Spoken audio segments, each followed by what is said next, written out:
Safna Jara n'a ma ɲɛ k'a fɔ ko Duga ko o jaabira maa kelen ka danga o tɛ foyi kɛ Nura FM do 94.4 murumuru 5 an bɛ laseli kɛ ka bɔ Jalakɔrɔji Koɲumani Wurada la an ka wele sira sanga ni waati bɛɛ lajɛlen na o de 76 33 43 03 Abu hali bi an b'a fɔ mun ye kanubaw ye siga t'a la kuranɛ kalan a waati bɛ ka gɛrɛ ka na dɛ a bɛ ka gɛrɛ ka na siga t'a la selifana kilo waati Abu wele bilalen do kanuba ne dɛmɛbaa bɛɛ lajɛlen ma k'u ka na an ka kuranɛ in kalan ɲɔgɔn fɛ k'a jigin ɲɔgɔn fɛ Abu Safina Jara dugawu ka kɛ jamana ye dugawu ka kɛ jamana kɔnɔ nka hali bi Ngeribu Palani dayɛlɛlen do a tɛ datugu Abu Muya kɔrɔkɛ Vieux Camara ye super ni waati na aduna kumaso kɔnɔna la an b'a fɔ a ɲɛna ko a Camara siga t'a la Abu Sirajɛ Kama an bɛ taa teliya la ne bɛ n bolo n b'a kari ka don n bɛ bɔ ni sɛbɛn ye sɛbɛn minnu k'a ma ko le pays sɛbɛnnikɛbaa a tɔgɔ de Isa Jigiba a kumara dɛ a bɛɛ n'a ta Abu Safina Jara anw ka dabolofɛn ko bɛ fɛ ka kɛ baara dɔ ye an ka jamana kɔnɔ a bɛ fɛ ka kɛ Musa ni ka kɔmɔko ye ko Musa ta ye kɔmɔ ye nka ni kɔmɔ bɔra ko Musa ni bɛ boli k'i dogo Abu dabolofɛnw sɔngɔ a gɛlɛyara kosɛbɛ sɛbɛnnikɛla ko a ko o de kumu kɔnɔna la i bɛna ye k'a fɔ ko jɛrɛjɛkulu min bɛ n'an ka ma ko Front Populaire contre la vie chère a ɲɛmaaba de ye an kɔrɔmuso ye n'o bɛ Mariam Kɔnɛ ni bɛɛ lajɛlen k'a ma ko Christelle Mariam n'o ka kɛlɛ tɛ bi kɛlɛ ye Abu Safina Jara a bɛ nin kana san caman bɔ Mariam kelen a bɛ nin kɛlɛ la k'a bi a ka go fo ka n'a diya sɛbɛnnikɛla ko a ko i bɛna ye k'a fɔ ko nin jɛrɛjɛkulu n'o bɛ Front Populaire contre la vie chère nin ye laada y'u bolo a bɛ nin kana san saba bɔ u ye nin laada kɔni ko o sigi sen kan san o san miliyari kalo tile 15 n'o o sera Abu Safina Jara u bɛ kunnafonidilaw k'u wele jamana yɛrɛ kɔnɔna la dabolofɛnw sɔngɔ o bɛ togo ji ani u ka laɲini ye fɛn mun ye Abu Safina Jara u b'o sɛbɛn kɔrɔ k'u sɛlɛ sɛbɛnnikɛla ko kunun i bɛna ye k'a fɔ ko mun ye an kɔrɔmuso ye Mariam Kɔnɛ Christelle siga t'a la a ye kunnafonidilaw k'u wele Abu Safina Jara kunnafonidilaw wulila kuma caman kɔni ko o sɛbɛnkɔrɔ sɛlɛla mun ye le Front Populaire contre la vie chère u y'a laɲini k'a fɔ ko mun ye ministre mun na ale bɛ commerce kunna bi n'o ko fɔra a bɛ Mamudu Uldi Mohamed ko fɔ k'a ka baara bila ko ni dɛsɛ tɛ fila ye ko belebele ko a dɛsɛna pewu sɛbɛnnikɛla ko n'o de bɛ Isa Jigiba ko fɔ a y'a jira k'a fɔ ko a bɛ nin kana san saba a b'o bɔ mun ye Front Populaire contre la vie chère a ɲɛmaaba de Mariam Kɔnɛ Christelle Abu Safina Jara u bɛ don kɛrɛnkɛrɛnlen sigi don mun n'an ka ma journée internationale des droits de consommateur Abu Safina Jara don in kɔni na u bɛ jamana dabolofɛnw sɔngɔ yɛrɛ a ko bɛ taabolo mun na u b'o ɲɛfɔ jamana kɔnɔdenw ye kunu u y'o baara kelen de k'o sigi sen kan mun ye fatirikɛbaa ye Isa Jigiba a y'a jira k'a fɔ ko mun ye Mariam Kɔnɛ n'a ka jɛrɛjɛkulu n'o bɛ Front Populaire contre la vie chère ko fɔ u y'a jira k'a fɔ ko n'i y'a jateminɛ k'a lajɛ transition yɛrɛ kɔnɔna la ko transition marabagaw y'a jira k'a fɔ k'olu ye wulikajɔ caman de kɛ ka cɛsiri caman k'o kɛ walasa mun ye dabolofɛnw jamana kɔnɔdenw bɛ se k'a sɔrɔ lafiya o kɔnɔna la cogo min na nka o n'a ta bɛɛ Abu Safina Jara dugu jɛ ko 20 i b'a fɔ ko kunun ko ka kusa ni bi ye dabolofɛnw sɔngɔ o sira fɛ mun ye le Front Populaire contre la vie chère u y'a jira k'a fɔ ko ye fɛn ye k'olu tɛ se k'o faamuya cogo si la sɛbɛnnikɛla n'o bɛ Isa Jigiba ko fɔ a y'a jira k'a fɔ ko mun ye jɛrɛjɛkulu in n'o bɛ Front Populaire contre la vie chère k'u y'a jira k'a fɔ k'u ye wulikajɔ caman k'o kɛ u ye cɛsiri caman k'o kɛ Abu a nana ye k'a fɔ ko mun ye an ka jamana gouvernement n'o bɛ transition marabagaw ko fɔ olu ye musaka mun n'o k'o bila subvention da fɛ k'a bɛ ti jɔ sɛfɛwari miliyari 200 la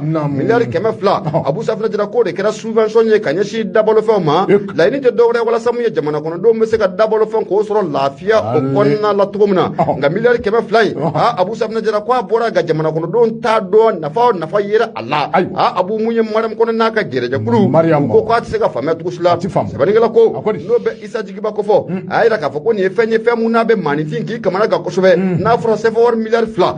200 sɛfɛwari miliyari 200 jamana marabagaw y'o de kɛ subvention ye walasa dabolofɛnw bɛ se ka nɔgɔya cogo min na nka o n'a ta bɛɛ Abu Safina Jara mun ye fasodenw dugu jɛ ko 20 an b'a la ko wala den dabolofɛnw sɔngɔ ko a bɛ ka yɛlɛ o de kumu kɔnɔna n'a ma ɲɛ k'a fɔ ko min ye sunkalo kɔni n'ala ma baasi wɛrɛ kɛ a b'u don a kun kura an bɛ don sunkalo o kɔnɔ sɛbɛnnikɛla ko a ko min ye sunkalo ye Abu i bɛna ye k'a fɔ ko ale ye baraji ɲini kalo ye sunkalo Abu ale ye dugawu jaabi kalo ye wa sunkalo ale ye ɲɔgɔn dɛmɛ o kalo ye o de kumu kɔnɔna mun ye Front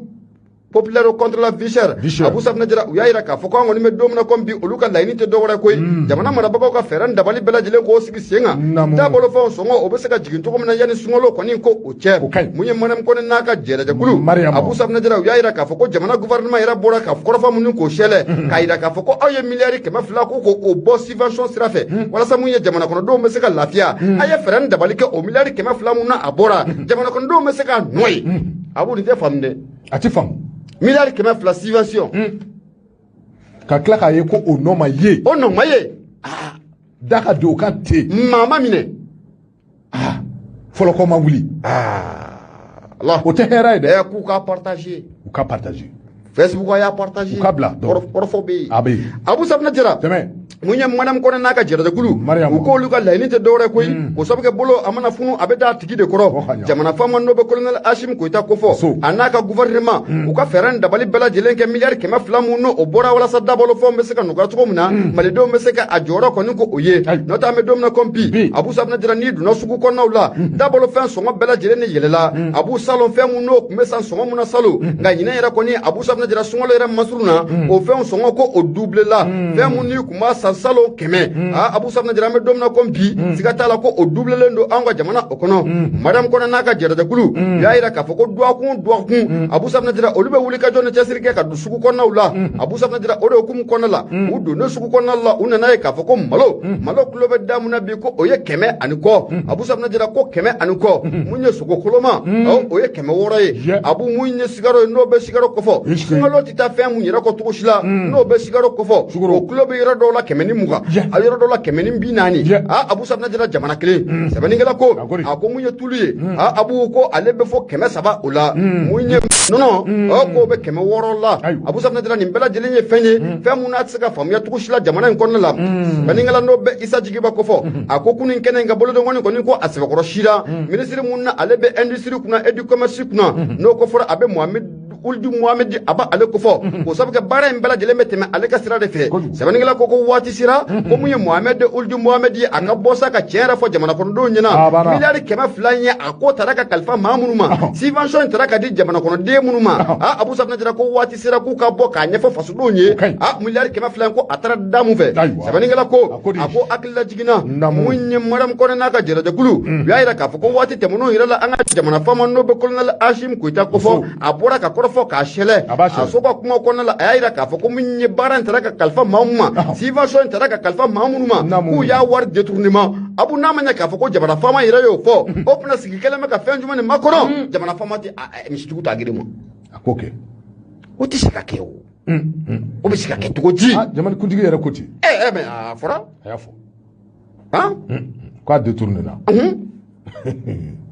an ka taa sɛbɛnnikɛla ko a ko waati in kɔni a ka gɛlɛn kosɛbɛ o de kumu kɔnɔna la a bɛ ni jamana faama fɛ colonel Hashim Koyita Abu Safina Jara k'a k'a ka choix kɛ minisiri mun n'o bɛ industrie kunna bi ani commerce kunna k'a k'a ka choix kɛ o ni jamana kɔnɔdenw cɛ o n'o tɛ k'an bɛ don min na comme bi Abu ko jamana kɔnɔdenw caman kɔni bɛ u bɛ ka wagala den k'o fɔ koyi n'i donna sugu kɔnɔnaw la dabalo fɛn sɔngɔ bɛɛ lajɛlen ko a yɛlɛla sunkalo dun bɛ k'i pori ka na fɛn tɛ bolo la Abu Safina Jara maa kɔngɔtɔ o tɛ mɛnni kɛ wa o tɛ yeli kɛ mun ye jɛrɛdɛkulu n'a bɛ Front populaire contre la vie chère ko fɔ u kɔni ko k'u b'a laɲini jamana faama fɛ a ka fɛɛrɛ dabali bɛɛ lajɛlen kɛ minisiri mun n'o bɛ commerce kunna n'o bɛ Mahmudu Uldi Mohamed ko fɔ a ka baara k'o bila jamana subvention min kɛ n'a bɛ miliyari 200 k'o bɔ miliyari 200 a taara sira mun fɛ a ka ɲɛfɔ jamana kɔnɔdenw ɲɛna wa u ka fɛɛrɛ dabali bɛɛ lajɛlen tigɛ sani sunkalo cɛ dabalo fɛnw malidenw bɛ se k'a sɔrɔ lafiya o kɔnɔ cogo Mariam Kone n'an k'a ma ko Christelle Abu Safina Jara kunu u ye kunnafonidilaw k'u wele a kunnafoni minnu k'o lase o ye nin ye n'u kun ye fatiri mun n'an y'a sama ka bɔ le pays ale kɔnɔ Isa Jigiba ale sɛbɛnnikɛla ye bonya b'a la bɛɛ k'a dɔn k'a fɔ le pays wo an b'u fɔ k'u waleɲuman dɔn i k'a dɔn k'a fɔ le pays n'i y'ale bila nouvelle horizon b'a ale ta i k'a dɔn k'a fɔ nin ye Mamani Touré ale ka sɛbɛn ye a ko i k'a dɔn k'a fɔ ministre min ni o ɲɛsinnen bɛ i k'a dɔn k'a fɔ lakanako ma a ka jan i k'a dɔn k'a fɔ ministre de la défense i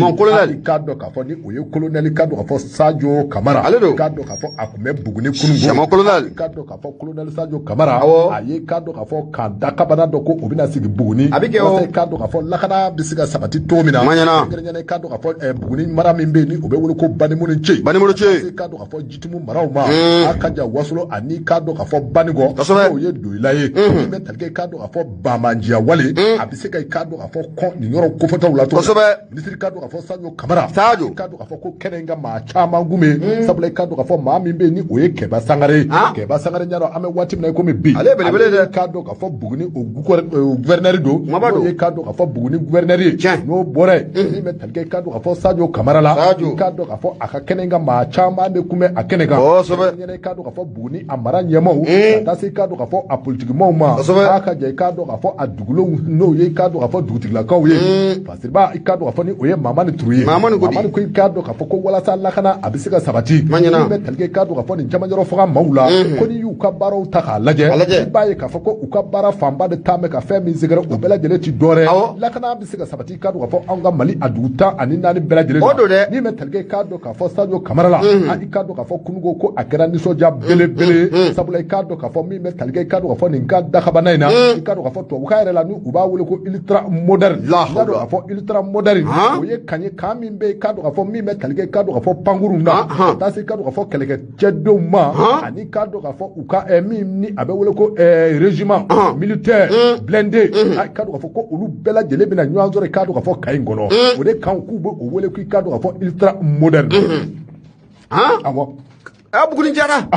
est-ce que min bɛ tali kɛ i k'a dɔn k'a fɔ Mamani Ture la i k'a dɔn k'a fɔ ko n'i ye armée ka baara ta k'a lajɛ o ti dɔwɛrɛ dɛ i k'a dɔn k'a fɔ lakana a bɛ se ka sabati jamana a bɛɛ lajɛlen kan cogo min na dugukolo bɛɛ lajɛlen kan n'o y'i k'a dɔn k'a fɔ u ka mission régalienne ye olu ka mission ma dabɔ dɔwɛrɛ kama dɛ lakana bɛ se ka sabati cogo min na adamadenw i k'a dɔn k'a fɔ an ni an bolomaminɛnw an bɛ se ka lakana cogo min na o de sababu la ko n'i ye transition maaw ta k'a lajɛ a ka jan i k'a dɔn k'a fɔ minɛnsan tɛ minɛnsan ye wa i k'a dɔn k'a fɔ ko u bɛ o baaraw la a ka jan min ye i k'a dɔn k'a fɔ ka kɛlɛkɛcɛdenw ka u ta k'u former k'o baaraw fana ko u bɛ senɔ i k'a dɔn k'a fɔ o tɛmɛnen kɔrɔ kɔfɛ ko n'i y'a ta k'a lajɛ transition maaw kɛmɛ ka wuli ka jɔ boloda i k'a dɔn k'a fɔ min bɛ tali kɛ kangow la ko o fana baaraw ko olu bɛ senɔ i k'a dɔn k'a fɔ ko armée tɛ se ka taa cogo si la min bɛ tali kɛ i k'a dɔn k'a fɔ ko ni kanw ma bila sen kan o sababu la i k'a dɔn k'a fɔ lakana walasa a bɛ se ka sabati Mali a dugu 14 bɛɛ lajɛlen na Mali i k'a dɔn k'a fɔ a tɔnkun 14 bɛɛ lajɛlen na i k'a dɔn k'a fɔ ko fɔ lakana ka se ka sabati fo kanw ka caya i k'a dɔn k'a fɔ Mali a dugubaw kɔnɔ kɛrɛnkɛrɛnnenya ko n'i ye Buguni mara ta k'a lajɛ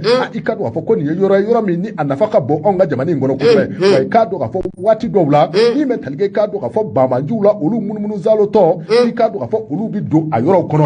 o sababu la i k'a dɔn k'a fɔ Sadio Kamara i k'a dɔn k'a fɔ colonel Sadio Kamara ani nin délégation belebele in taara i k'a dɔn k'a fɔ nin kaɲi n'o bɛ tali kɛ i k'a dɔn k'a fɔ kan ultra moderne i k'a dɔn k'a fɔ ka taa Pierre fɔlɔ ni o ye a brigade fɔlɔ i k'a dɔn k'a fɔ ko u taara u da i k'a dɔn k'a fɔ waati min na u bɛ taa nin Pierre fɔlɔ in da n'o ye i k'a dɔn k'a fɔ brigade fɔlɔ tɛfɛde fɔlɔ ka taa u déposer walasa i k'a dɔn k'a fɔ kan baaraw bi daminɛ i k'a dɔn k'a fɔ ko Sadio Kamara ko a nisɔndiyalen ye kuma ta koyi a ko i k'a dɔn k'a fɔ ko olu ka wuli ka jɔ ti dɔwɛrɛ dɛ ko bɛɛ lajɛlen ɲɛ bɛ a la i k'a dɔn k'a fɔ kabini baara in daminɛna bi ni o ye transition ye i k'a dɔn k'a fɔ ko u kɛn bɛ k'u ɲɛsin baara belebele minnu ma jamana in kɔnɔ k'o dɔ i k'a dɔn k'a fɔ kɛlɛkɛminɛnsan ye kɛlɛkɛminɛnsan tɛmɛnen kɔfɛ i k'a dɔn k'a fɔ kɛlɛkɛdenw kan ka jo n'o ye formation ye o tɛmɛnen kɔrɔ kɔfɛ kɛlɛkɛden kuraw caman kan ka san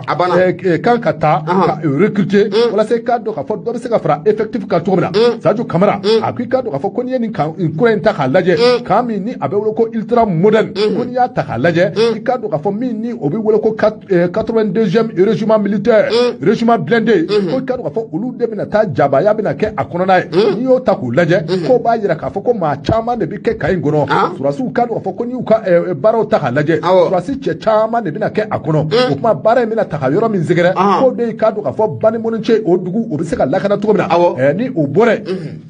Banimonice n y'a dɔn k'a fɔ o ye Buguni ye n'o tɛmɛna ka bɔ yen Tutumu mara i k'a dɔn k'a fɔ ale fana lakana a bɛ se ka sabati o yɔrɔw la cogo min na n'o bɔra yen Wasolo ka taa se i k'a dɔn k'a fɔ Banikɔ ma i k'a dɔn k'a fɔ nin kungokolo bɛɛ lajɛlen bɛ se ka lakana cogo min na sabula i k'a dɔn k'a fɔ ko a yirala k'a fɔ waati tɛmɛnenw na commissariat min ni o bɛ Kɔlɔnjɛba hali a ma mɛn kosɛbɛ i k'a dɔn k'a fɔ commissariat min ni o bɛ Kɔlɔnjɛba Bamanji dɔw taara bi i k'a dɔn k'a fɔ o commissariat kan min bɛ i k'a dɔn k'a fɔ ni o ye gouverneur yɛrɛ nin waati na Ba Sangare i k'a dɔn k'a fɔ ko a yɛrɛ ye wuli ka jɔ boloda a ka jan i k'a dɔn k'a fɔ a taara fɔ Kɔlɔnjɛba ka taa i k'a dɔn k'a fɔ de cali min ni a taara ka i k'a dɔn k'a fɔ commissariat sɛgɛrɛ i k'a dɔn k'a fɔ a taara ka taa i ɲɛ da u kan min b'a yira k'a fɔ ko i k'a dɔn k'a fɔ Bamanjiya wale a ɲɔ a bɛ fɛ ka ɲa kɛrɛnkɛrɛnnen i k'a dɔn k'a fɔ Buguni mara la o de hakilina na i k'a dɔn k'a fɔ an ka transition marabaw olu y'a ye k'a fɔ ko Buguni ye yɔrɔ min ni a bɛ wele ko zone stratégique i k'a dɔn k'a fɔ yɔrɔ dɔ min ni a k'u ka bon kosɛbɛ o kuma i k'a dɔn k'a fɔ Buguni mago bɛ min na bi o de i k'a dɔn k'a fɔ nin kan modèle sugu o ka sigi i k'a dɔn k'a fɔ Buguni kan min bɛ i k'a dɔn k'a fɔ ni a bɛ surasi daga bɛɛ lajɛlen ye i k'a dɔn k'a fɔ bɛɛ lajɛlen b'i ye a kɔrɔ i k'a dɔn k'a fɔ min bɛ tali kɛ avion na ka taa se i k'a dɔn k'a fɔ kɛlɛkɛ marifaw ma ani k'a dɔn k'a fɔ avion minnu ni olu bɛ wele ko drone fɛn ninnu bɛɛ lajɛlen bɛna bila i k'a dɔn k'a fɔ nin kan belebele in kɔnɔ ni i k'a dɔn k'a fɔ a baaraw daminɛna a koromokariliw daminɛna i k'a dɔn k'a fɔ Buguni i k'a dɔn k'a fɔ Sadio Kamara ale ni a ka délégation fɛ koyi Fatiri filɛ an ye min bɔ Nouvelle Horizon kɔnɔ Mahamani Touré ale ka sɛbɛn abu ne ye Nouvelle Horizon de y'ale bila ne bɛ n bolo n b'a kari ka don teliya la n bɛ bɔ ni sɛbɛn min ye u k'a ma ko Soir de Bamako sɛbɛnni kɛbaa a tɔgɔ de Laya Jara Laya Jara abu a bɛɛ n'a ta dégage a bɛ bɔ Karato da a ko traque des emmerdeurs o t'a yira k'a fɔ ko wulikajɔ bɛ sen na maa minnu bɛ yen n'u kɛlen bɛ emmerdement yɛrɛ dan ye tɛgɛ a bɛ se ka ta ka da u kan cogo min na Abu Safinɛ Jara ko mun ye sigida ɲɛta a ɲɛmaaba dɔ bɛ Worokiya Dunbiya ko fɔ ko a ma place su mana de dépôt la wa ngai Rose Poivron Fasiri kɛbaa n'o bɛ Laya Jara ko fɔ a y'a yira k'a fɔ ko waati mun kɔni na u bɛ nin fasiri nin ka a sɛbɛ sigirabagaw kɔni y'a yira k'a fɔ ko ni muso kofɔlen n'o bɛ Worokiya Dunbiya ko fɔ ne bɛɛ lajɛlen b'a dɔn ko madame la vie chère siga t'a la ko a kun bɛ mun ye 5e arrondissement o kɔnɔ la waati mun na ko olu kɔni bɛ nin kibaruya nin ka a sɛbɛn nka a nana ye k'a fɔ ko mun ye Worokiya Dunbiya ko mun ye mandat de dépôt o ma ta ka d'a kan a sigiyɔrɔ taara bɛn mun ye musow ka kasobon mun n'o bɛ bolikaw fɛ yen ko dankɔrɔba in ko a sɛlen bɛ nin waati in na sɛbɛnnikɛla n'o bɛ Laya Jara ko fɔ a y'a yira k'a fɔ ko nin ye muso ye muso mun n'a bɛ kɛlɛ kɛ kosɛbɛ réseaux sociaux sanfɛ bɛɛ lajɛlen b'a dɔn o de Worokiya Dunbiya ye bɛɛ lajɛlen kama ko Rose Poivron abu Rose Poivron siga t'a la mandat de dépôt k'o taara ka d'a kan kunun n'o bɛnna tarata don yɛrɛ ma ka taa bila mun ye bole o kɔnɔ la mun ye fatirikɛba n'o bɛ Laya Jara ko fɔ a ko ni muso kofɔlen n'o bɛ Worokiya Dunbiya ko fɔ i bɛna ye k'a fɔ ko a ye garde à vue kɔni kɛ mun ye 5e arrondissement o la wa a ka garde à vue don Abu Safinɛ Jara k'o fɛnɛ bɛnna don ma don min na n'an ka chroniqueur mun bɛ n'an k'a ma Mohamed Yusufu ne bɛɛ k'a ma ko Arasi Baci Abu Safinɛ Jara ko tɛgɛ taara ka da ale fɛnɛ ka o doni kelen na nka ale fɛnɛ ta o ma caya ko sabu kɛ ale taara kasobonba o la nka a nana ye k'a fɔ ko mun ye Worokiya Dunbiya a doni kama ko ale tun bɛ garde à vue la 5e arrondissement o kɔnɔ sɛbɛnnikɛla o y'a yira k'a fɔ ko n'o y'a sɔrɔ mun ye Arasi Baci ale minɛkun kɔni ko o kun dɔnna nka a yira k'a fɔ ko mun ye waati mun na Worokiya kɔni ko ale minɛkun kɔni ko o kun ma dɔn nka kibaruya y'a yira k'a fɔ ko kunu Abu Safinɛ Jara ko Worokiya ka dossier ko nin kura kɔni ko o fiyara a la dɛ o sabu kɛ mun ye Worokiya Dunbiya Rose Poivron ko a taara bila mun ye bole fatirikɛ b'a ka fɔ la a y'a yira k'a fɔ ko mun ye Worokiya Dunbiya ne bɛɛ k'a ma ko Rose Poivron la madame la vie chère ale tɛ wa abu ko a jalaki mun n'o talen bɛ ka ni muso kofɔlen k'o sɛgɛrɛ an b'a fɔ fɛn ma outrage contre le président de la transition outrage contre le président de la transition o tɛ jamana faama yɛrɛ ko fɔ wa abu k'a ye kɔrɔfɔ dɔ k'o sɛla réseaux sociaux sanfɛ kɛrɛnkɛrɛnna mun ye TikTok abu ko kɔrɔfɔ in ko a kɛra sababu ye Abu Safinɛ Jara a ye kɔrɔfɔ in kɔni k'a ɲɛsin an ka jamana faama de ma a y'o kɔrɔfɔ k'o sɛla réseaux sociaux sanfɛ a b'i n'a fɔ mun ye Worokiya Dunbiya Abu Safinɛ Jara ko a minɛkun de ye o ye fatirikɛba n'o bɛ Laya Jara ko fɔ a ko Worokiya Dunbiya bɛɛ lajɛlen b'a wele ko madame la vie chère Abu Safinɛ Jara mun ye opératrice économique belebele don an ka jamana o kɔnɔ la wa a dɔnnen don kosɛbɛ réseaux sociaux sanfɛla la a bɛ kɛlɛ caman kɛ ka ɲɛsin mun ye dabalofɛnw sɔngɔ o bɛ se ka jigin cogo min na Abu Safinɛ Jara o kɛlɛ in ko o kɛra sababu ye muso in ko a tɔgɔ kɔni ko a sɛbɛkɔrɔ bɔra o sabu kɛ jabaranu Abu Safinɛ Jara bɛɛ lajɛlen bɛ muso in ko a wele ka t'u sigi u ka jabaranin sanfɛ madasiw b'a batiri u ni ɲɔgɔn cɛ sɛbɛnnikɛla kɔni y'a yira k'a fɔ n'o bɛ Laya Jara ko fɔ a ko an kɔni bɛ don min na ko bi siga t'a la ni muso kofɔlen n'o bɛ Worokiya Dunbiya ko fɔ ko mandat de dépôt kɔni ko kunun ko o taara ka da a kan wa musow ka kasobon mun n'o bɛ bolikaw fɛ Abu Safinɛ Jara ko a kɔni an bɛ don min na ko bi siga t'a la ko a bɛ yen Laya Jara a y'a yira k'a fɔ ko o kuma na k'an bɛ se k'an sigi n'a ye k'a fɔ ko mun ye wulikajɔ o wulilen ye maaw nɔfɛ wa maa minnu Abu Safinɛ Jara n'u kɛlen bɛ ka emmerdement ta ka fasodenw k'u sɛgɛrɛ ko nin wulikajɔ kɛlen bɛ olu nɔfɛ wa Rose ta Arasiba ta tɛmɛnen kɔfɛ ka bɔ yen Abu Safinɛ Jara ko Rose fɛnɛ siga t'a la ko a taara musow ka kasobon mun n'o bɛ bolikaw fɛ yen kunnafoni filɛ nin ye an y'a sama ka bɔ min ye Soir de Bamako ale kɔnɔ sɛbɛnnikɛba ale tɔgɔ de Laya Jara i bonya o b'a la petit kɛra k'a fɔ Laya Jara an b'ale fo indépendant ka dɔn k'a fɔ min don a kɔnɔ MSC ale ka sɛbɛn don a ko i ka dɔn k'a fɔ an ka président du CNT n'o ye k'a dɔn k'a fɔ colonel Maliki Diaw ye ko nin don nataw la e ko ale fana a tɛna taa i cu Moscou de tabarikala o ka ɲi o bɛ kɛ o ka ɲi min bɛ tali kɛ i ka dɔn k'a fɔ Mali délégation belebele dɔ i ka dɔn k'a fɔ ni a ɲɛmaaya bɛɛ i ka dɔn k'a fɔ siga tɛ a la Yankɔrɔba ye ni o ye CNT ale ɲɛmaa ye colonel Maliki Diaw i ka dɔn k'a fɔ ni ale i ka dɔn k'a fɔ conseil national de la transition i ka dɔn k'a fɔ ale ɲɛmaa don i ka dɔn k'a fɔ don nataw la i ka dɔn k'a fɔ ko a bɛna taa Moscou i ka dɔn k'a fɔ a bɛna taa Moscou taa kun ti dɔ wɛrɛ i ka dɔn k'a fɔ nin lajɛrɛ a bɛ deli ka kɛ yen sabula i ka dɔn k'a fɔ a bɛ wele ko deuxième conférence internationale i ka dɔn k'a fɔ Russie Afrique n'o ye i ka dɔn k'a fɔ Russie la jamana ani farafinna jamana i ka dɔn k'a fɔ lajɛrɛ in bɛ to ka kɛ san o san i ka dɔn k'a fɔ a bɛ n'a fɔ ɲinan ta in na min bɛ tali kɛ i ka dɔn k'a fɔ Mali délégation belebele n'a ɲɛmaaya ta mɛ i ka dɔn k'a fɔ nin waati na ka di colonel Maliki Diaw ma i ka dɔn k'a fɔ ko u bɛna taa cun Moscou. Tabarikala o kaɲi o kaɲi. Fasiriba ka fɔla i ka dɔn k'a fɔ ni o ye MSC ye a ko i ka dɔn k'a fɔ kunnafoniw kɔni tɛmɛna ka tɛmɛ sabula i ka dɔn k'a fɔ a yɛrɛ yirala k'a fɔ juillet kalo nata in na min bɛ tali kɛ i ka dɔn k'a fɔ an ka jamanakuntigi yɛrɛ la n'o ye i ka dɔn k'a fɔ colonel Assimi Goïta ye ko i ka dɔn k'a fɔ ale yɛrɛ tɛna taa Moscou de sabula i ka dɔn k'a fɔ o kunnafoniw ko olu bɔra ka bin ka tɛmɛ koyi sabula i ka dɔn k'a fɔ lajɛrɛ belebele dɔ o kan ka kɛ Rusilakaw fɛ yen a ka jɛ i ka dɔn k'a fɔ farafinna jamanaw ani i ka dɔn k'a fɔ Moscou i ka dɔn k'a fɔ ni o bɛ tali kɛ Rusilakaw la i ka dɔn k'a fɔ ko lajɛrɛ belebele dɔ o kan ka kɛ koyi o lajɛrɛ in sɛbɛn i ka dɔn k'a fɔ jamanakuntigi yɛrɛ kɔni i ka dɔn k'a fɔ ko ale kan ka taa o kɛnɛ kan nka yanni o lajɛrɛ in cɛ lajɛrɛ wɛrɛ kɔni bolo dalen bɛ koyi min bɛ tali kɛ i ka dɔn k'a fɔ lajɛrɛ min ni o bɛ tali kɛ i ka dɔn k'a fɔ parlementaires la n'o bɛ tali kɛ i ka dɔn k'a fɔ députés ani député nɔnɔbilaw i ka dɔn k'a fɔ olu kan ka lajɛrɛ belebele fana kɛ o lajɛrɛ belebele min ni o kan ka kɛ i ka dɔn k'a fɔ Moscoukaw fɛ yen maa min bɛ i ka dɔn k'a fɔ Mali délégation ɲɛmaaya la i ka dɔn k'a fɔ ko o ye colonel Maliki Diaw ye colonel Maliki Diaw i ka dɔn k'a fɔ a bɛna taa nin lajɛrɛ in sɛbɛn i ka dɔn k'a fɔ lajɛrɛ min ni o fana kɛlen filɛ nin ye ni i ka dɔn k'a fɔ o bɛna kɛ o lajɛrɛ in ti dɔwɛrɛ dɛ o ye i ka dɔn k'a fɔ parlementaires ni o ye députés ani député nɔnɔbilaw i ka dɔn k'a fɔ farafinna gun kan ani Rusilakaw olu de bɛna taa sigi i ka dɔn k'a fɔ ka baro kɛ min ni ka dɔn k'a fɔ a bɛ wele ko conférence internationale i ka dɔn k'a fɔ nin conférence internationale k'a bɛna kɛ i ka dɔn k'a fɔ mars kalo in tile 18 ka taa se i ka dɔn k'a fɔ a tile 21 ma min bɛ tali kɛ i ka dɔn k'a fɔ nin lajɛrɛ in na lajɛrɛ in ta kun ti dɔwɛrɛ o ye i ka dɔn k'a fɔ fɛɛrɛ ni dabali bɛɛ lajɛlen ka tigɛ a ka jan an bɛ waati min na i komi bi n'i y'a ta k'a lajɛ jɔnya a bɛ ka sabati bi Rusilakaw ni ka dɔn k'a fɔ farafinna jamanaw ni ɲɔgɔn cɛ kɛrɛnkɛrɛnnen i ka dɔn k'a fɔ anw ka Maliba i ka dɔn k'a fɔ ko bɛɛ bɛ ka sabati ani Rusilakaw ni ɲɔgɔn cɛ o ba i ka dɔn k'a fɔ yanni i ka dɔn k'a fɔ jamanakuntigiw ka ɲɔgɔn ye cɛ Rusilakaw fɛ yen min bɛ tali kɛ i ka dɔn k'a fɔ parlementaires la n'o ye i ka dɔn k'a fɔ députés ani député nɔnɔbilaw ye olu de bɛna taa lajɛrɛ fɔlɔ in kɛ koyi lajɛrɛ in bɛ tali kɛ fɛn min kan o de i ka dɔn k'a fɔ a ka lajɛ filenkan biri filen kɔnɔ a ka jɛ i ka dɔn k'a fɔ développement économique et social n'o bɛ tali kɛ sɔrɔ ani musakakow olu bɛ se ka sabati k'a dɔn k'a fɔ farafinna jamanaw ani k'a dɔn k'a fɔ Rusila jamana ani ɲɔgɔn cɛ n'o tɛmɛna ka bɔ yen min bɛ wele k'i ka dɔn k'a fɔ néocolonialisme n'o ye k'a dɔn k'a fɔ marabajugu ale ka taabolo kolo walima ale ka taabolo jugu i ka dɔn k'a fɔ o bɛ se ka kɛlɛ cogo min na farafinna ani farafinna jamanaw kɔnɔ a bɛ kɛlɛ marabagajugu tɛ maa wɛrɛ ye o ale dɔnnen don a dɔnnen don a dɔnnen don kɛ e tɛ marabagajugu dɔn wa ayiwa e t'a dɔn wa a dɔnnen don kɛ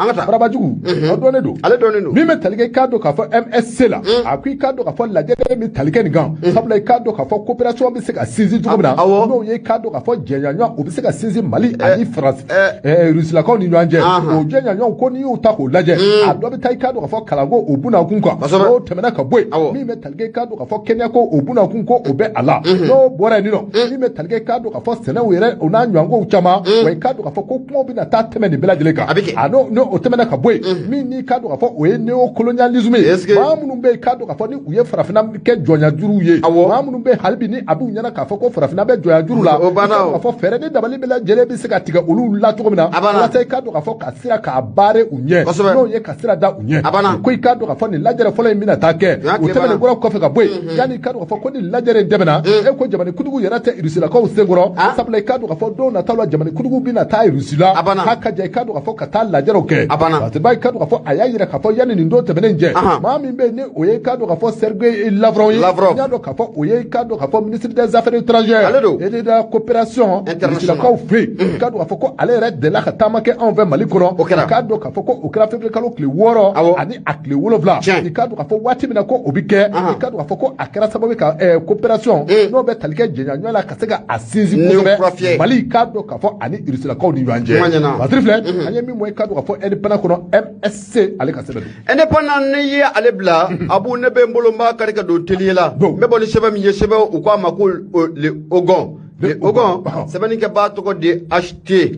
abu fen dom bela jele zone taye ngasika tala dongele koni ko ye fen tigi o taye akoko angata anga pangudu jigin kenela no be aéroport Bamako senu no obo okofo abu safna jera ko munye agent fla munu be barake sécurité komna eskata la jaja nunne aéroport Zumba flawye abu ko tike ko taraka daw ko ti cari aéroport konnala ko munye agent sécurité komu abu jaja olu de Zumba we mamunu be nube mawka bagaji ka angenemu ka atunu ngatanaye abu ko jaja ko munye sécurité comme agent flado tike daru quoi aywa tabarikala nunu doda yera ka fe nunu doda tungara ko ngui la hawla zombala sebani ngala ndo be acheter ko fo abu ayira ka fo ko minye commissaire mu no be nanga mako commissaire de police Ibrahim Kebe abu ale naga jere de kulu uye fara uya shebe ko kal bala keliyala o sabuga abeni ngana wati jambo abu sangani wati bela jele na mawde ba yira ka fo ko luka bagaji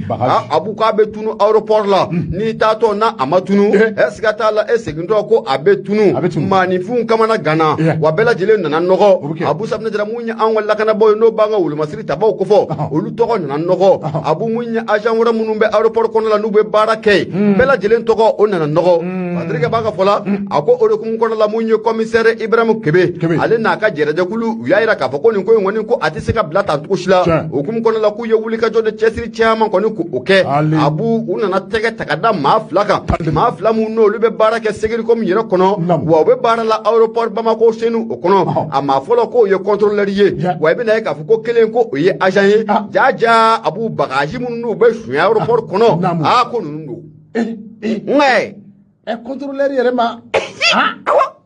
en tant que contrôleur abala o ma ka contrôleur ya diplôme ñini togodi la togodi e be diplôme ngode la en tant que contrôleur e be diplôme ngode la wa be fengode la ala est-ce que sebani ngila ko akwa me dom na ko bi agent munu no lubi ka barake aéroport Bamako senu na abu ko bela jele ni sonjera o sobga fintigila kaw kata fra civil quoi bela jele no ku nogora abu duguje ko mugali ta munye voyage kalaw o le de bayira ka ko ka bagaju be tunu bela jele na nogo ngabu sabna jela me dom na ko bi abu ko ni kuna wolo baye kanya si on yira ka fintigila kaw ma on yira ka la kana bo ma o sobga o busaka yala am dom na ko bi aéroport ko ukungoro talen sanfé sabuke munye commissaire mu be Ibrahim Kebe ko fo commissaire mu na alebe eri et de frontière kuna ale teka takadani mafla ko ni ku uka sabani ngala ko ako munye commissaire Ibrahim Kebe anaka jere de kulu uye dogo ni wo bela jele ka shenche aku sabna jera kana wuli ka jo chama ko ni ku uke ani mu ye plateforme no lube barake aéroport konnala direction régionale des aéroports bela jele ne jera ki bolo ka faranyonga ka aklina ko clé ko sabuke na yira ka fo ko shweni ko kera abu bela jele ne be nogo obike chakade la ko shweni kera bebe siga yere la bebe nogo bebe ke ma nogo le sebani ngila ko ako ko munye Ibrahim Kebe na ka jere da kulu abu ko fuli kanga tapu shekere o sabu ko yo wuli ka jo mun ke ka teka takadani Zumba flaka no be seguru kom barakela ko fo kelembe o yo contrôleur ye kelembe o ye agent ye siga ko ntala me dom na ko bi ko mana de dépôt amata ka dawlu fana ka wa o sabu ko jo critique la ko nyekoro kayta nunu blay folo ayta nunu blay folo weekend fe weleli abeto yede mandat de dépôt sanga me clé fly na de c'est vrai que ko aku jora progrès nyakoro dro sikata la ko wotere ko kuma manjango mandat de dépôt ka daw ko direct angone be dom na ko ni agent fla sécurité comme barakala fla jaja au lieu de aéroport international Modibo Keita senu mamu nga bagaji be tunu ko janu ne Zumba kulu nyado nafani blani anya sama ka bolle o gon kono sebani kala to de acheter ibunya obala acheter kado ka fo BTT la amba fo indicateur du renouveau mi do akono keni kado ka fo bi mars kalo le temps ane duru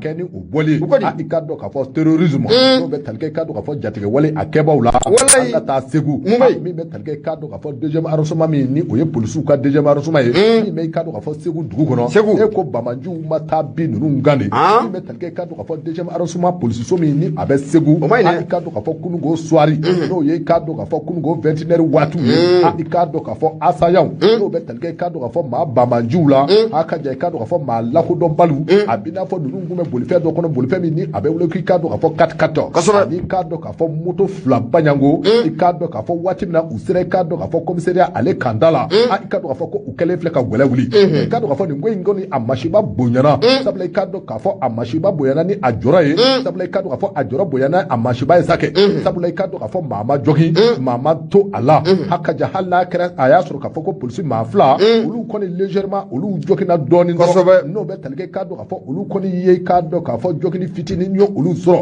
min bɛ tali kɛ i ka dɔn k'a fɔ nɛgɛ kaɲa 21 o tɛmɛnenkɔrɔ kɔfɛ sanga 30 n'o ye i ka dɔn k'a fɔ 21h30 waati ye i ka dɔn k'a fɔ nin binganikɛla ninnu kɔni y'a ɲini cogo bɛɛ lajɛlen na a ka jan k'u bi dankari i ka dɔn k'a fɔ deuxième arrondissement de la police la i ka dɔn k'a fɔ Segu nka i ka dɔn k'a fɔ ko in kɔni i ka dɔn k'a fɔ a jɔyɔrɔ a n'a masi ni a misi o de fanga bonyana kosɛbɛ nka i ka dɔn k'a fɔ ninnu ka laɲini ma se ka sabati sabula i ka dɔn k'a fɔ polisiso min ni a bɛ o yɔrɔ in na ye n'o ye deuxième arrondissement yɛrɛ maaw ye ka taa se i ka dɔn k'a fɔ lakanabaa minnu ni u bɛ Segu ko wuli ka jɔ ko u sina ka o boloda o yɔrɔnin bɛɛ lajɛlen na a ka jan i ka dɔn k'a fɔ banbanje ninnu e k'u ma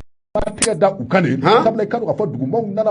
fara i ka dɔn k'a fɔ polisiw kan kunnafoniw ka dɔn fɔ k'o jɛlen digo ye min bɛ tali kɛ i ka dɔn k'a fɔ o yɔrɔnin bɛɛ lajɛlen na armée i ka dɔn k'a fɔ ka taa se i ka dɔn k'a fɔ deuxième arrondissement polisiw ma u ye wuli ka jɔ u ye a boloda min bɛ tali kɛ i ka dɔn k'a fɔ nin bamanjiw la ka u nɔ bɔ koyi i ka dɔn k'a fɔ an bɛ waati min na komi bi u ye tɛgɛ da i ka dɔn k'a fɔ bamanji ninnu kan wa i ka dɔn k'a fɔ an bɛ waati min na komi bi hali bi i ka dɔn k'a fɔ ko u bɛ bolola wa larawale yɛrɛ tɔ ko a bɛ sirɔ a ka jan i ka dɔn k'a fɔ maa minnu ni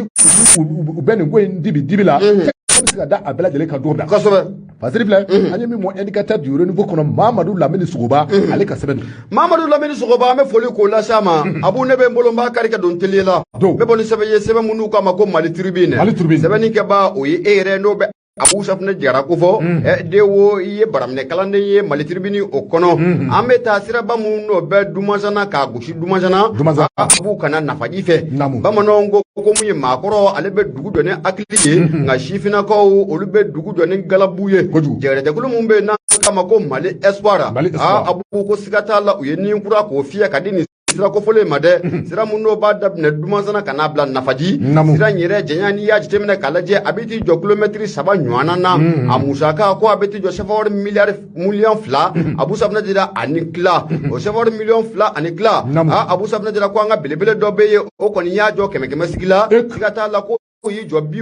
o kɔrɔ o tɛ maa wɛrɛ ye o de ye Bayi Bubakari Ba Bayi Bubakari Ba n'i y'a jateminɛ k'a lajɛ ale ye 3e vice président Mali Espoir o ye ale ye sɛbɛnnikɛba n'o ye yɛrɛ ye Abu Safinɛ Jara i y'a yira k'a fɔ ko a ko in kɔni k'a koloba kari i bɛna ye k'a fɔ ko min ye cérémonie symbolique o baara kɔni ko o sigira sen kan siraba in yɛrɛ ka sa n'o b'a daminɛ Dumasana ka taa bila nafaji la kɛnɛ in kan i bɛna ye k'a fɔ ko min ye commune ye maaba caman kun bɛ kɛnɛ kan dugutigilakaw alimamu commune 1 disibaw Abu Safinɛ Jara jɛrɛjɛkulu caman k'u kun bɛ kɛnɛ in kan sɛbɛnnikɛla ko a ko nin jɛrɛjɛkulu in i bɛna ye k'a fɔ ko min ye sifinnakaw ka jɛrɛjɛkulu don Abu u ka laɲini tɛ dɔwɛrɛ ye hakilina ni miirinata mun n'o b'an ka jamana faama la n'o bɛ colonel Asimi Goyita ko fɔ o hakilina in bɛ se ka sigi sen kan cogo min na o ni jamana faama bɛɛ lajɛlen k'u hakilinata o ye kelen ye kalataw bɛ se ka kɛ cogo min na kalata jɛlenw bɛ se ka kɛ cogo min na ka taa bila kalata tilennen o kɔnɔna o la sɛbɛnnikɛla ko n'o bɛ e yɛrɛ ko fɔ i y'a yira k'a fɔ ko nin jɛrɛjɛkulu in ko a sigira sen kan janvier kalo tile 28 u ka siège a bɛ Jelibugu o kɔnɔna o la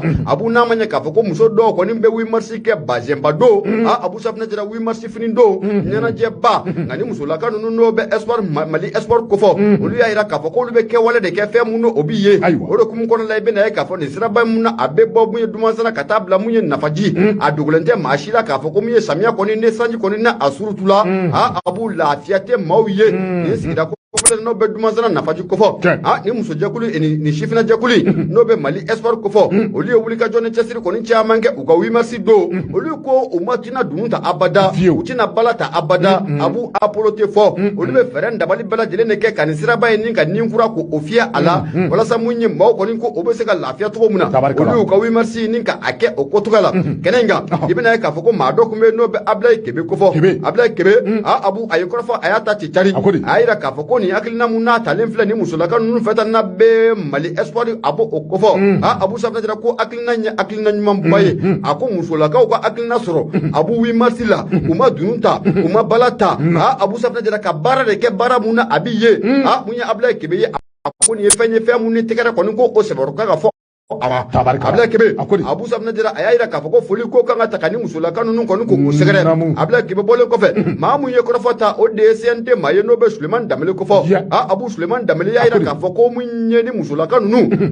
mun ye mouvement Mali espoir k'a bɛ foli ta ni k'u sɛgɛrɛ Sulemani Danbele n'i y'a jateminɛ k'a lajɛ ale bɛ CNT kɔnɔ wa parti politique mun bɛ n'an k'a ma ko AREMA siga t'a la o tɔnden o don mun ye ni cɛ belebele n'o bɛ Sulemani Danbele kofɔ Abu a y'a yira k'a fɔ ko ni jɛrɛjɛkulu mun n'o sigilen filɛ nin sen kan nin ye walasa ka transition ka a dɛmɛ u bɛ ka baara mun ni k'o kɛ tan jamana faama k'o ka hakilinata ni ka a bato ko siga t'a la ko mun ye nin hakilina ye k'o bɛ taa ɲɛfɔ jamana faama ye koyi k'a yira k'a fɔ ko min ye jɛrɛjɛkulu dɔ bɛ yen n'a bɛ mouvement Mali espoir o kofɔ Abu Safinɛ Jara a musolakaw filɛ ka baara mun kɛ nin ye ba Sulemani Danbele ko siga t'a la ko jamana faama Abu Safinɛ Jara ko a tulo ko a bɛ don na wa fɛɛrɛ dabali bɛɛ lajɛlen o bɛ na kɛ musolakaw bɛ se ka dɛmɛ cogo min na walasa mun ye refondation o bɛ se ka sinsin an ka jamana o kɔnɔ mun ye fatirikɛba ye n'o bɛ yɛrɛ ko fɔ Abu Safinɛ Jara i y'a yira k'a fɔ ko kɛnɛ in kan maa caman kɔni o bɛ kɛnɛ in kan kɛnɛ in kan i bɛna ye k'a fɔ ko min ye dumasana disibaw musow denmisɛnw bɛɛ lajɛlen kɔni bɔra i n'a fɔ ko kɔnɔkulu mouvement Mali espoir ka t'u ka nin kulo in ka taa a sɛbɛkɔrɔja u bolo mun ye fatirikɛba ye a yira k'a fɔ nin sira kofɔlen in n'o bɛ na dumasana ka taa bila mun ye nafaji Abu Safinɛ Jara ko in wari musaka n'i y'a sigi kɛmɛ sigi la belebele mun n'o ye a 70 k'o bɔ o de ye Bayi Bubakari Ba ye Bayi Bubakari Ba Abu n'i y'a jateminɛ k'a lajɛ ale yɛrɛ de ye mouvement Mali espoir siga t'a la n'i ma fili a ɲɛmaaba ta ale ye wa mun ye a présidente commune musow ka présidente n'o bɛ madame Mariétou Amara kofɔ siga t'a la a fana tun bɛ kɛnɛ in kan wa olu ye kɛnɛ in kan kurumukari k'o kɛ belu fɔlɔ ko a yɛrɛ olu bolo terikɛ b'a ka fɔlɔ a y'a yira k'a fɔ ko muso fana tun bɛ kɛnɛ in kan n'o bɛ madame Nana Kase Malado Sangare kofɔ madame Nana Kase Malado Sangare Abu vice président mouvement des femmes ale ye o ye a fana y'a yira k'a fɔ olu ka mirinata tɛ dɔwɛrɛ ye jamana faama hakilina mun b'a la olu bɛ jamana faama ka hakilinata ni k'o sinsin jamana faama ko musow wa musow fana ko jamana faama o baara kelen Abu Safinɛ Jara ko olu b'o timɛ mun ye fatirikɛba ye i y'a yira k'a fɔ ko min ye ni muso jɛrɛjɛkulu in kɔni u y'a yira k'a fɔ ko olu ka 8 mars Abu olu tɛna dunu ta olu tɛna bala ta olu tɛna apolo fɔ mirina mun dɔ bɛ jamana faama na baara de ka kɛ duguma k'a ye sanfɛ a siga t'a la ko ye Mali espoir o y'olu ka hakilinata ye duma sera nafaji kɔnɔna la foli an b'a ta ni k'u sɛgɛrɛ ni ko ye fatiri ye an y'a sama ka bɔ Mali tribune kɔnɔna la sɛbɛnnikɛ b'a tɔgɔ ye n denkɛ yɛrɛ ye n'o bɛ n kɔrɔkɛ den ko fɔ Abu Safinɛ Jara i bonya b'a la denw an ka taa sugu la an ka taa sugu kɔnɔ bitati bila dɛ kana bila yɛrɛ Asako Jaabe dɛ Asako Jaabe tiɲɛ don Yusu an ka taa sugu kɔnɔ ka sɔnna bɛ i ye dongankura bɔ nin ye dɛ nin kabako ye dɛ i n'an fa k'i yɛrɛ sɔrɔ radio ninnu la fɛn min ye 94 tɔmi wuruwuru duuru Abu an bɛ kunnafoni bala o de kɔnɔna la an bɛ foli lase kanubaw ne dɛmɛ lajɛlen ma lamɛnnikɛla jɛkulu bɛɛ lajɛlen jamana kɔnɔ ani ka taa bila mun ye a kɔ kan maaw kana ɲinɛ an y'o de fɔ kanubaw ɲɛna selifana seli n'o o banna kuranɛ bɛna kalan Nuru FM na ka kuranɛ k'a jigin k'a ɲɛsin jamana ma ka dugawu kɛ ka ɲɛsin jamana kɔnɔdenw ma o baara ko o bɛna tingu Nuru FM ale kɔnɔna la yan o le bilalen don an kanuba bɛɛ lajɛlen ma Abu Safinɛ Jara n'u sera ka ye kɛnɛ in kɔnɔna la a bɛ diya an ye kosɛbɛ Abu hali bi an tɛ taa président ma an k'an bolo kari ka n'Ala sɔnna bidi kɛra ka fɔ ne bɛ n bolo don teliya la n bɛ bɔ sɛbɛn min ni o cogoya ko l'indépendant i k'a dɔn k'a fɔ a Danbele ale ka sɛbɛn don a ko i k'a dɔn k'a fɔ min bɛ tali kɛ i k'a dɔn k'a fɔ enseignement secondaire n'o bɛ tali kɛ i k'a dɔn k'a fɔ lycée yɔrɔ kalanso minnu bɛ yen i k'a dɔn k'a fɔ ni olu ye kɛnyɛrɛye cɛmancɛ kalansow ye i k'a dɔn k'a fɔ ko a ɲɛmaw n'o bɛ tali kɛ i k'a dɔn k'a fɔ a tigiw la a ka jan i k'a dɔn k'a fɔ minnu ni olu bɛ wele ko promoteurs ko ninnu kɛ mɛ i k'a dɔn k'a fɔ 120 heures de grève n'o bɛ tali kɛ i k'a dɔn k'a fɔ heure 100 ani heure 20 n'i y'a dɔn k'a fɔ n'i y'a ta k'a lajɛ a bɛ bɛn tile 5 baɲanko ma i k'a dɔn k'a fɔ ninnu y'u ka grève in daminɛ kabi i k'a dɔn k'a fɔ ntɛnɛndon n'o bɛnna marisi kalo tile 13 ma wa i k'a dɔn k'a fɔ ko a bɛna to sen nɔ fɔ ka taa se i k'a dɔn k'a fɔ min bɛ tali kɛ i k'a dɔn k'a fɔ marisi kalo ale tile 17 ma n'o bɛ bɛn jumadon ma koyi min bɛ tali kɛ i k'a dɔn k'a fɔ nin grève in bɛ tali kɛ fɛn min kan o de ye i k'a dɔn k'a fɔ école-somaw walima i k'a dɔn k'a fɔ école-sotigiw n'o bɛ tali kɛ promoteurs la ninnu y'a jira k'a fɔ ko kabi waati dɔ la mi metalke kadu ka fɔ u ka subvention na sabula kadu ka fɔ ko ni école privée ta ka lajɛ gouvernement bi kadu ka fɔ jamani den minnu bila ka taa olu ka école sow la a ka kan kadu ka fɔ tɔrɔmɔ jɔn dɔ bɛ yen a ka ja kadu ka fɔ musaka dɔ bɛ yen gouvernement kan ka o sara olu ye n'o ni kadu ka fɔ o bɛ wele ko subvention ka taa se kadu ka fɔ ani a ɲɔgɔnna wɛrɛw ma kadu ka fɔ ko ninnu de kɛra sababu ye min y'a to kadu ka fɔ ko ninnu ye grève ko u ye a daminɛ sabula kadu ka fɔ kabi san 2020 21 kadu ka fɔ ka taa se 22 ma kadu ka fɔ wari min ni a kan ka sara olu promoteur ye walasa ka do ka fɔ olu fana bi ka do ka fɔ u ka école maître sara cogo mun na ka do ka fɔ ko gouvernement dɛsɛ ka i jɔyɔrɔ la a ka ja ka do ka fɔ taraka seru n'o bɛ tali kɛ ka do ka fɔ ɲɔgɔnyew caman kɛra ka do ka fɔ kabini ka do ka fɔ lawudu bɛ ka di i ka do ka fɔ ko ba degunnen a bɛ kini kɛ sabula ka do ka fɔ école sotigiw n'o bɛ tali kɛ promoteur la an bɛ waati min komi bi i ka do ka fɔ ninnu u sɛbɛ degunna o de sabula i ka do ka fɔ 120 heures de grève i ka do ka fɔ ko u ye a déclencher kabini ka do ka fɔ ntɛnɛn don wa a natɔ sinɔ ka taa se ka do ka fɔ ko juma doma i ka do ka fɔ ko olu kɛlen kɔrɔ kɔfɛ ka grève in da ni bɛ tali kɛ ka do ka fɔ école karamɔgɔ minnu ni olu fana da sirimɛ nin ko in na i ka do ka fɔ ko o école karamɔgɔw kunun ko i ka do ka fɔ ko ninnu fana dusu ma a tɔɔrɔlen i ka do ka fɔ ko olu fana ye ɲɔgɔn ye kɛ école karamɔgɔw i ka do ka fɔ olu y'a yira k'a fɔ ko grève min ni a dalen daminɛnen filɛ nin ye i ka do k'a fɔ tiɲɛ don ko bɛɛ lajɛlen bɛ i ka droit kan k'a ɲini ka d'a ma ɲɛ k'a fɔ ko ninnu ye i ka do k'a fɔ 120 heures de grève k'o kɛ olu kun fana kun kan ka musaka min sɔrɔ k'a dun o waatiw kɔnɔ i ka do k'a fɔ olu école maître k'olu fana kana kɔngɔnɔnya i ka do k'a fɔ u ka dahirimɛ ma sabula i ka do k'a fɔ 120 heures jɔakun kelen gala ko n'i y'a ta k'a lajɛ ko a kun bɛ bɛn musaka hakɛ ma min bɛ se ka to olu fana bɛ se k'u ka denbaya k'o balo cogo min na o ma i ka do k'a fɔ n'a ma ɲɛ k'a fɔ ko gouvernement kɔni gouvernement ye i ka do k'a fɔ promoteur ka wari suruntu u ka waati o waati u kɛlen filɛ ka don minnu fana bila nin ye i ka do k'a fɔ ko école sotigiw n'o ye promoteur ye k'olu fana ka u ka wariw di u ma tɛ kɛlɛ kelen fila ye o tɛ aw fana i ye kuma in faamu kɔni ekɔlisotigiw ni gouvernement bɛ kɛlɛ la awɔ ekɔlisotigiw ye ekɔliso datugu kalanfa minnu fana bɛ yen n'olu bɛ cours di ye o de fana a bɛna kɛ gɛlɛya olu ma o sabu olu fana bɛ sara heure de la awɔ min bɛ tali kɛ a daminɛ la a ko i ka do k'a fɔ nin ko min ni a daminɛnen filɛ nin ye i ka do k'a fɔ ko fɛn dɔ don nataw la ko a bɛna sɔn ka gɛlɛya sabula i ka do k'a fɔ enseignants olu kɔni i ka do k'a fɔ ko u ye lajɛrɛ kɛ kununko lajɛrɛ min i ka do k'a fɔ ni o y'o kɛ i ka do k'a fɔ maison des enseignants la lajɛrɛ in sɛbɛn min bɛ tali kɛ i ka do k'a fɔ école karamɔgɔw olu ka porte parole la o y'u ka kuma lasebaaw ye olu y'a yira k'a fɔ ko waleya min ni a kɛlen filɛ nin ye i ka do k'a fɔ ko olu ma ladɔnniya i ka do k'a fɔ grève min ni promoteur kɛlen filɛ k'a déclencher nin ye k'i ka do k'a fɔ ko u ma fosi fɔ olu ye k'i ka do k'a fɔ ntɛnɛn don sɔgɔmada fɛ dɔrɔn u sina ka kunnafoni bɛ k'a fɔ ko kalansow k'u bɛɛ lajɛlen ko u datugura n'o kɛra fɛn ye min ni a ma bɛn u ma i k'a do k'a fɔ n'a ma ɲɛ k'a fɔ ko gouvernement ye olu ka tɔrɔmɔjɔnyaw k'o sara waati o waati o kuma i k'a do k'a fɔ olu fana ni min ka kan n'o bɛ tali kɛ jɔakun kelen kalan in na i k'a do k'a fɔ ko o ka d'u ma soit i k'a do k'a fɔ ko k'a fɔ gouvernement ye gouvernement kana jɔakun kelen ko gouvernement kana nin jɔakun kelen wari di u ma promoteur ma awɔ o fana bɛ kɛ soit a ma kɛ cɛ ka fɛ awɔ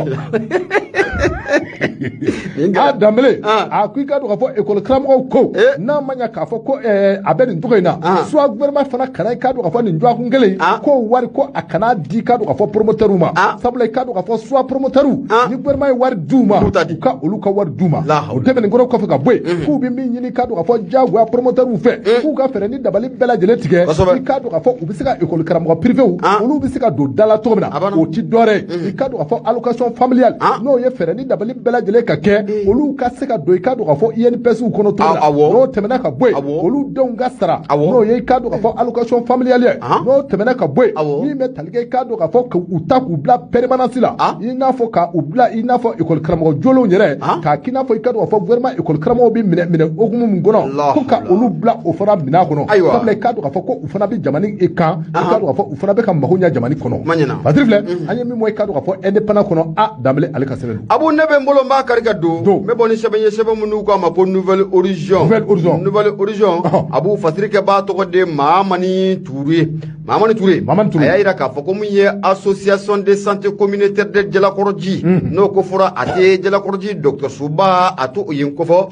abu ko min ye dɔgɔtɔrɔsoba a ɲɛmaa kɔrɔ ale tɛ maa wɛrɛ ye o de Cheikhne Keita i bɛna ye k'a fɔ ko jalaki sɛbɛn ko o donna Cheikhne kama dɛ Cheikhne n'a jɛɲɔgɔn tɔw abu ko pour faux et usage de faux menace de mort usurpation de fonction abu nin bɛɛ lajɛlen ye jalaki ye jalaki minnu ni a talen bɛ ka Cheikhne Keita n'a a jɛɲɔgɔn k'u sɛgɛrɛ mun ye Mahamani Ture k'a bɔ Nouvelle Horizon o kɔnɔ Abu a y'a yira k'a fɔ k'u ye kibaruya kɔni k'o sɔrɔ kibaruya mun n'o bɛ tali kɛ mun ye Asako Dia a ɲɛmaa kɔrɔ ale ye Cheikhne Keita ye Abu Safinɛ Jara ko plainte dɔ kɔni ko o donna a kɔrɔ mun ye an ka kitigilakaw ɲɛkɔrɔ a ko mun ye plaignant maa mun ye plainte don o tɛ maa wɛrɛ ye dɔgɔtɔrɔso in yɛrɛ a ɲɛmaaya talen bɛ ka kalifa maa mun na bi n'o de bɛ monsieur Dawuda Tarawele kofɔ o de ye plainte don ni cɛ kɔfɔlen kama n'a bɛ Cheikhne Keita na a b'o kofɔ sɛbɛnnikɛla ko a ko jalaki mun talen bɛ ka Cheikhne Keita k'o sɛgɛrɛ Abu Safinɛ Jara o tɛ dɔwɛrɛ ye faux et usage de faux mise en danger de la vie des maladies Abu Safinɛ Jara ko a ye dangari mun ye banabagatɔw ka bana o la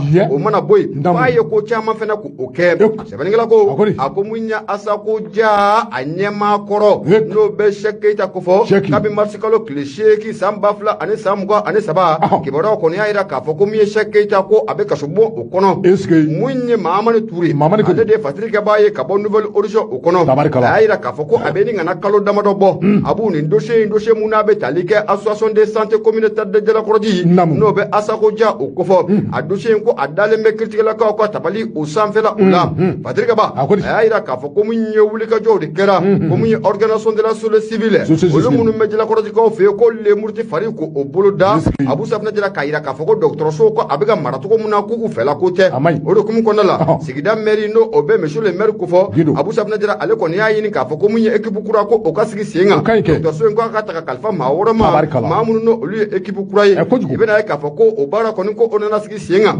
assemblée générale belebele dɔ ko o nana kɛ avril kalo tile 2 san 2022 o assemblée o kɛnɛ kan Abu Safinɛ Jara ko bureau transitoire kɔni ko o nana sigi sen kan bureau transitoire kalo 6 ko o dir'u ma Abu kalo 10 fɛnɛ ko o tilala ka du u ma kalo 6 de dir'u ma Abu Safinɛ Jara ga baaraw ma se ka kɛ o kɔnɔna la ko a kɛra kalo 10 ye sɛbɛnnikɛla ko a ko équipe kura mun o bɛ ka baara kɛ Asako Dia o kɔnɔ Abu na a ɲɛmaaba de ye Dawuda Tarawele a y'a yira k'a fɔ ko mun ye plainte mun n'o donnen bɛ Cheikh Keita kama ko Cheikh Keita a ye baara mun ka o ta ka dɔgɔtɔrɔso ni k'o sɛgɛrɛ Abu Safinɛ Jara ko mun ye a ye bagabagali ta ni ka mɔgɔw k'u sɛgɛrɛ a ye maaninfinw k'u bagabaga wa mun ye banabagatɔw Abu Safinɛ Jara ko a ye gɛlɛya belebele ta ni ka ɲɛsin banabagatɔw fɛnɛ o ma fana tɛmɛnen kɔfɛ ka bɔ yen Abu ko Cheikh Keita ko jalaki mun n'o binnen bɛ a kɔrɔ ko détournement de fonds de plus de 12 millions millions ta ani fila Abu Safinɛ Jara ko o fɛnɛ jalaki ko o donnen bɛ ka ɲɛsin Cheikh ma Patrick b'a ka fɔ la a ko mun ye plaignant in sa n'o bɛ Dawuda Tarawele kofɔ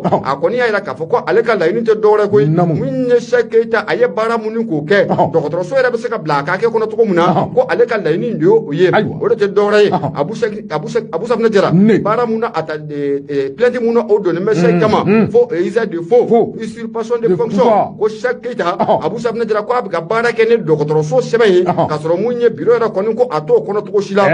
Abu Safinɛ Jara k'o ye fɛn ye fɛn mun na a tɛ bɛn abada ko Cheikh Keita Abu Safinɛ Jara ko a ye banabagatɔw Abu k'a ye gɛlɛya ta nun ko olu sɛgɛrɛ trouble à l'ordre public Abu Safinɛ Jara mun ye sigida yɛrɛ ɲɛmaaw ko Cheikh Banu ka fɔli ma tɛn Patrick b'a ka fɔ la n'o bɛ Mahamani Ture kofɔ a ko i bɛna ye k'a fɔ ko mun ye Jalakɔrɔji mairie Abu ko waati tɛmɛnenw na o ye sigikafɔ kɛ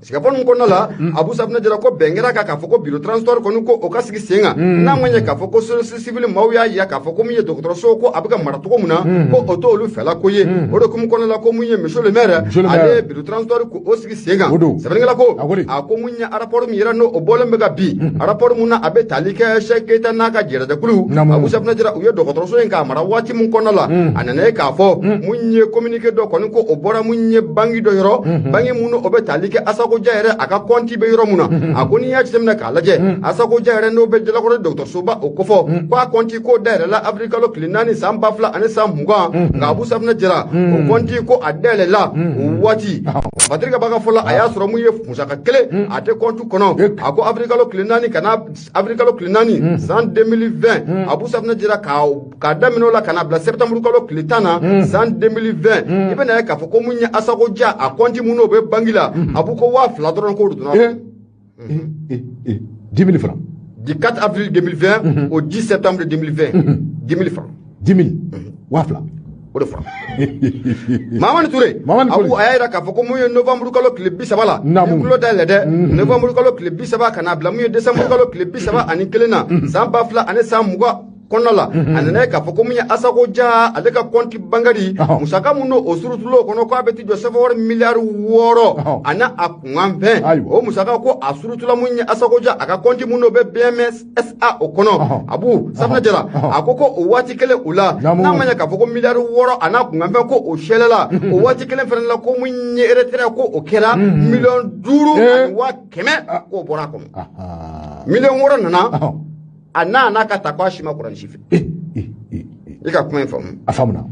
est-ce que an ka taa Patrick Ba n'o bɛ Mamane Touré ko fɔ a ko mun ye jalaki mun kɔni n'o talen mɛ ka Keita a n'a a jɛɲɔgɔnw kɔni k'u sɛgɛrɛ a b'u k'u ye baara mun k'o kɛ fɛn do ko fɛn bɛnta tɛ o de kun kɔnɔna la mun ye Dawuda Tarawele n'ale de ye Asako association de santé communautaire de Jalakɔrɔji a ɲɛmaya kalifalen do ale de ma bi a ko mun ye Cheikh ye baara mun k'o kɛ Abu Safinɛ Jara ko f'a ka baara ninnu ka réparation k'o kɛ koyi baara ninnu tɛ dɔwɛrɛ ye usurpation de titre Abu Safinɛ Jara dɔgɔtɔrɔso sɛbɛnfura ko a bɛ ka baara kɛ n'o ye ka sɔrɔ dɔgɔtɔrɔso maa tɛ bilen Abu o y'a damana jalaki ye Abu Safinɛ Jara o fana mana bɔ yen i bɛna ye k'a fɔ ko mun ye banabagatɔw Abu Safinɛ Jara ko a y'olu bila degun o kɔnɔna la o fana y'a damana gɛlɛya ye Abu Safinɛ Jara o fana mana bɔ yen mun ye dɔgɔtɔrɔso baarakɛlaw ko menace tara ko olu sɛgɛrɛ Abu Safinɛ Jara o fana y'a damana jalaki ye Patrick b'a ka fɔra n'o bɛ Mamane Touré kɔni ko fɔ a ko ne yɛrɛ ka fɔ an bɛ don min na ko bi Abu Safinɛ Jara ko plainte kɔni ko o donna mun ye Cheikh kama wa mun ye Cheikh kɔni ko siga t'a la ko kabi mars kalo tile 8 san 2000 ni san 23 a n'a jɛɲɔgɔn dɔw kɔni ko mandat de dépôt ko a taara ka dɔw ko a tɛ cari ayiwa kunnafoni filɛ nin ye an y'a sama ka bɔ nouvelle horizon ale kɔnɔna la sɛbɛnnikɛbaa a tɔgɔ de Mamane Touré i bonya o b'a la bɛde Mamane Touré i ka dɔn k'a fɔ an b'ale fo a n'a ka kan i ka dɔn k'a fɔ waati a sera awɔ an tɛ bita bila yan a bɔ an ka bita in kuru an k'a bila yan